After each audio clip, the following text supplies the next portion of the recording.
ಕುಂಭರಾಶಿಯ ಮೇ ತಿಂಗಳ ಮಾಸಿಕ ಭವಿಷ್ಯ. ಕುಂಭರಾಶಿಯವರಿಗೆ ಈ ಒಂದು ಮಾಸದಲ್ಲಿ ಶನಿಯ ಒಂದು ಅಧಿಪತಿ ತುಂಬಾ ಚೆನ್ನಾಗಿರ್ತಾನೆ. ಕುಂಭರಾಶಿಯವರಿಗೆ ಮುಟ್ಟಿದ್ದೆಲ್ಲ ಚಿನ್ನವಾಗುವಂತಹ ಒಂದು ಘಟನೆ, ಪ್ರಾಬಲ್ಯತೆ, ಒಳಹರಿವು ಜಾಸ್ತಿ ಆಗಿರುತ್ತೆ. ಸಂಪತ್ತಿನ ಆರ್ಥಿಕತೆಯ ಯಾವುದಾದ್ರೂ ಒಂದು ಸಂಪತ್ತು ತಮಗೆ ಬರಬೇಕಾದ್ರೆ ಅದರ ಬಗ್ಗೆ ಒಂದು ಶುಭ ಸೂಚನೆಗಳು, ಶುಭ ಸುದ್ದಿಗಳು ಬರುವಂಥ ಸಾಧ್ಯತೆ, ಕಲ್ಯಾಣ ಭಾಗ್ಯದಲ್ಲಿ ಸಾಧ್ಯತೆ, ವಧುವರರಲ್ಲಿ ಯಾರಿಗಾರು ತುಂಬಾ ಒಂದು ಸಮಸ್ಯೆಗಳಾಗ್ತಾ ಇದ್ದರೆ, ಮದುವೆ ವಿಚಾರದಲ್ಲಿ ವಿಳಂಬ ಆಗ್ತಾ ಇದ್ದರೆ ಆ ವಿಳಂಬ ಇಲ್ಲಿ ಸಂಪೂರ್ಣವಾಗುವಂತಹ ಸಾಧ್ಯತೆ. ಮತ್ತು ವಿಶೇಷವಾಗಿ ಆರೋಗ್ಯದಲ್ಲಿ ತುಂಬಾ ಒಂದು ಎಚ್ಚರಿಕೆಯನ್ನು ವಹಿಸಿ ಅಜೀರ್ಣತೆಯ ಸಮಸ್ಯೆಗಳು ಕಂಡುಬರುವಂಥದ್ದಿರುತ್ತೆ. ಆರ್ಥಿಕತೆಯಲ್ಲಿ ಲಾಭ, ವೃತ್ತಿಪರ ಜೀವನದಲ್ಲಿ ಲಾಭ ಮತ್ತು ವ್ಯಾಪಾರ ಮತ್ತು ವಹಿವಾಟಿನ ಆಮದು ಮತ್ತು ರಫ್ತುವನ್ನು ತಾವು ಮಾಡಲಿಕ್ಕೆ, ಅದರಲ್ಲೂ ವಿಶೇಷವಾಗಿ ಅಲ್ಯೂಮಿನಿಯಮ್ಮು, ಸ್ಟೀಲು ಈ ಒಂದು ಬಿಸ್ನೆಸ್ ಮಾಡೋರಿಗೆ ಉತ್ತಮವಾದಂಥ ಪ್ರಾಬಲ್ಯತೆ ಕಂಡುಬರ್ತಾ ಇದೆ. ಲಾಭನೂ ಸಹಿತ ಕಂಡುಬರುತ್ತೆ. ಆರ್ಥಿಕತೆಯ ಲಾಭ ಅಂತಲೂ ಸಹಿತ ನಾವಿಲ್ಲಿ ತಿಳಿಸ್ಕೊಡ್ಬೋದಾಗುತ್ತೆ.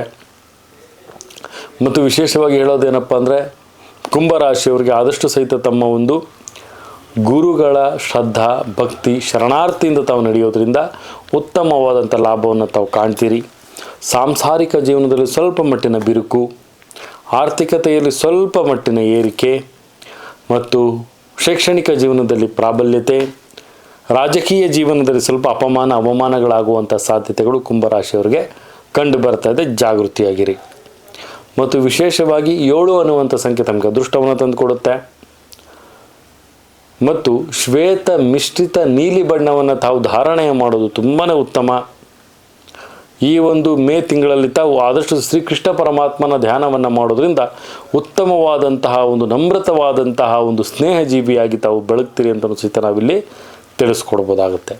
ಇದೇ ರೀತಿ ನಮ್ಮ ಚಾನಲನ್ನು ಲೈಕ್ ಮಾಡಿ, ಶೇರ್ ಮಾಡಿ, ಕಮೆಂಟ್ ಮಾಡಿ ಮತ್ತು ಪ್ರತಿಯೊಂದು ವಿಚಾರಗಳನ್ನು ತಾವು ಬೆಲ್ ಐಕಾನ್ ಒತ್ತೋದ್ರ ಮುಖಾಂತರವಾಗಿ ನೋಟಿಫಿಕೇಷನ್ ಆಗಿ ಪಡ್ಕೊಳ್ಬೋದು ಅಂತ ಹೇಳ್ತಾ, ನನ್ನ ತಾಯಿ ಜಗನ್ಮಾತೆ ಶ್ರೀ ಕೊಲ್ಲೂರು ಮೂಕಾಂಬಿಕಾ ದೇವಿ ಪ್ರತಿಯೊಬ್ಬರಿಗೂ, ನನ್ನ ವೀಕ್ಷಕ ಬಂಧುಗಳಿಗೆ ಆರೋಗ್ಯ, ಆಯಸ್ಸು, ಸಂಪತ್ತು ಕೊಟ್ಟು ಕಾಪಾಡಲಿ ಅಂತ ಹೇಳ್ತಾ, ಸರ್ವೇ ಜನ ಸುಖಿನೋ ಭವಂತು, ಸರ್ವ ಮಂಗಳಾನಿ ಭವಂತು.